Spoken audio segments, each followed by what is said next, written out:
اگر میرے گھر والوں میں سے کسی کو کورونا ہو گیا تو؟ اگر آپ کے فیملی میں کسی کو کورونا وائرس ہے اور وہ ان کو گھر بھیج دیا گیا ہے اور گھر میں آپ کو خیال رکھنے کا کہا گیا ہے تو دیکھیں، ایک تو ان کو آئسولیٹ کر دینا ہے، الگ کمرہ کوشش کریں الگ باتھ روم بھی مل جائے. پھر ان کے پاس جانے سے پہلے آپ کو ضرور ماسک پہننا ہے. کوشش کرنی ہے کہ 3 فٹ کے فاصلے پہ ہی رہے. اگر وہ بھی نہیں ہو سکتا ہے تو ماسک پہن کے چلے جائیں اور ہاتھ کو اپنے بار بار صاف کریں.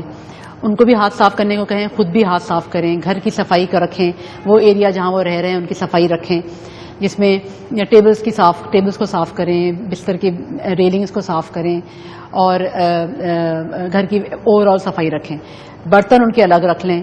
تو یوں ان کو الگ رکھیں، لیکن پھر اپنا بھی خیال رکھیں اور ماسک پہن کر کے پاس جائیں.